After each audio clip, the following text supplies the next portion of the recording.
อันนอนตื่นสวยนี่มันอันดับหนึ่งเลยค่อยนะการนอนตื่นสวยนี่เป็นการดีเลยเรางามแท็กซี่เนี่ยย้อนกันนอนตื่นสวย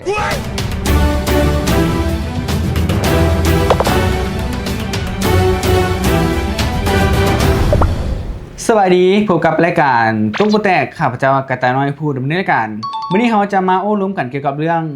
ผู้สาวงามขี่ข้านและมักนอนตื่นสวยส่วนเรื่องเราจะปิ่นนั้นไปโอ้ล้มกันในรายการขอเชิญพบกับอาจารย์น้อยนิดหน่อยใหญ่หน่อยนึง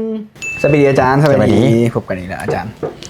เมื่อทีมงานได้ไปค้นพบเห็นคลิปสาวท่านนึงเพื่อนบอกว่าอยู่ทางสองทางอันนั้นเพื่อนนั่นแหละแต่ว่าเดี๋ยวให้ทีมงานเอาวิดีโอขึ้นให้อาจารย์วิเคราะห์เบิ่งกันเนาะทีมวิเคราะห์โอเคทีมงานอันนี้แม่นว่าค่อยผู้เดียวแม่นบ่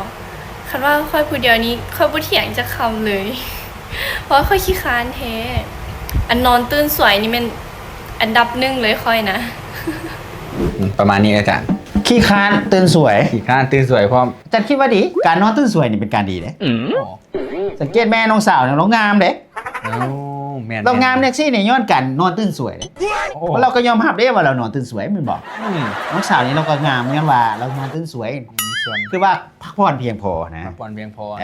อาจารย์คิดว่าแท็กซี่ข้อดีของการนอนตื่นสวยนี่นะข้อที่หนึ่งนี่นะช่วยประหยัด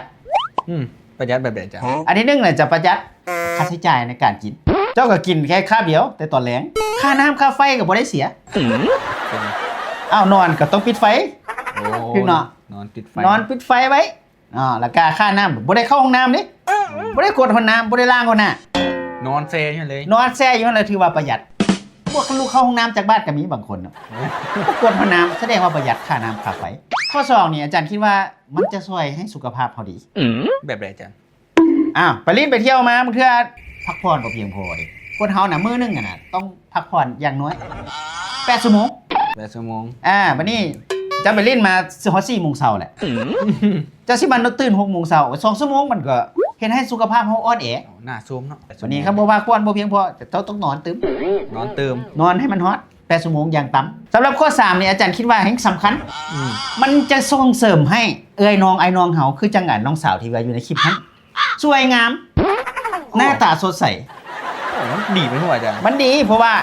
เวลาเจ้านอนเนาะมันก็ยังบ่ทันได้แจ้งเนาะส่วนเจ้าสิตื่นถ้าว่าเจ้าตื่นตอนแรงนี่แสดงว่าเจ้าบ่ได้ประสบกับแสงแดดเลยแต่ว่าหน้านี่บ่เจอกับแสง UV เลยบัดนี้ตื่นมานี่โอ้พักผ่อนเพียงพอหน้าก็สดใสอีกพักผ่อนบ่เพียงพอหน้าโทรมหน้าหมองไปเจอกับแสง UV อีกบัดนี้ได้พาเขาเจ้าไปศูนย์ความงามศูนย์ความงามไปเทื่อนึงมันบ่เบิดได้หน่วยเด้โอ้แม่นพี่เดี๋ยวก่อนว่าจังได๋แต่ว่าคันว่าให้เขาเจ้านอนพักผ่อนนี่อาจารย์คิดว่าดีเลยปัญหาตัวนี้ก็สิเหลือน้อยมีอยู่แต่อาจจะน้อยเนาะบ่ได้ประสบกับปัญหาว่าซั่นเฮาไปคันว่าเฮ็ดได้จังซั่นน่ะคือว่านอกจากประหยัดสุขภาพดียังส่งเสริมให้เขาเจ้ามีความงามแม่ครับอาจารย์บ่เชื่อก็เบิ่งกันคลิปน้องสาวเพิ่นเว้านี่คำว่าบ่งามเนี่ยอาจารย์เถียงแท้อันนั้นน้องสาวเพิ่นมาเว้านี่แสดงว่าอันจริงที่เพิ่นเว้านี่ถูกต้องมีเมียงามเฮาก็ต้องส่งเสริมให้เขาเจ้านอนแบบนี้ส่งเสริมการนอนเพื่อสุขภาพที่ดีเนาะการนอนถือว่าบ่แม่นการขี้ข้านเด้แม่นได้3เด้งบ่เด้ทั้งประหยัดสุขภาพดีและความงามขึ้นอีกคือว่า3เด้ง3เด้งก็กินเลยเนาะคิดจังได๋ก็สรุปกับประมาณนี้เนาะอาจารย์เนาะคืออยากให้ทางบ้านผู้ชมมีหยังเพิ่มเติมหรือว่าอยากเว้าหยังอยากคอมเมนต์หยังก็สามารถพิมพ์ไว้ใต้คอมเมนต์ทางเฮาสิไปไล่เบิ่งเนาะมาวันนี้ก็เป็นช่วงสุดท้ายของรายการแล้วขอกล่าวคำว่าสบายดีเนาะสบายดี